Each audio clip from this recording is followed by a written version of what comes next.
Before we start directly into the video, there's 3 things you've got to know when it comes to checking the oil. First off, the car has to be on level ground. It can't be rocked to the right, rocked to the left, tilted front, tilted back. It has to be on complete level ground. The next most important thing you have to know is the engine cannot be running when you go to check the oil. If you're trying to check the oil with the engine running, it will not give you any correct reading on the dipstick, so the engine has to be off.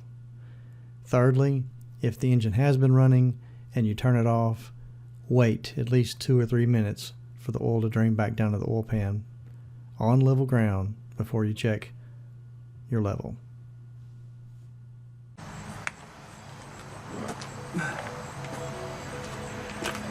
This is going to be a really quick video because there's really not a whole lot to it, but I want to check the oil. I didn't realize a lot of people are not really sure how to check oil or what the proper thing to do is when you actually have to put oil in it. You got to locate your dipstick. It's always going to be in a different place on cars. Some cars will be back there to the side. But I will tell you that if it's a red dipstick, it's more likely the transmission fluid. A lot of transmissions don't even have dipsticks anymore to check them, but the engine oil always does, and usually it's yellow. So you check your oil, and this one's now full because I just put oil in it.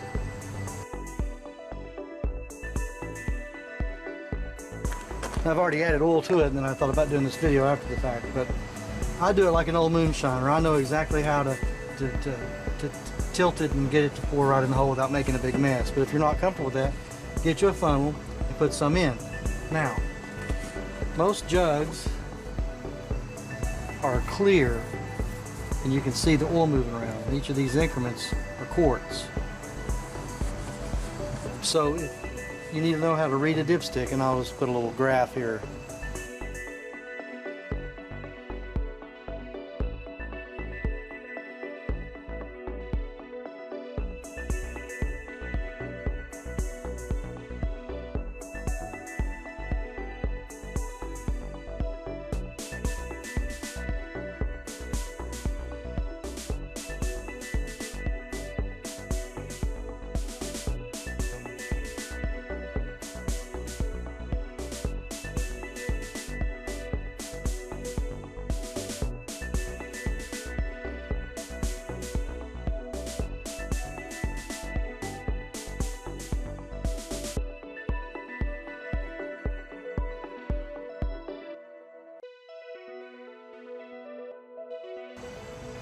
So you can see when it's a quart low or when it's more than a quart low. If it's usually just touching the stick, you're probably at 2 quarts low.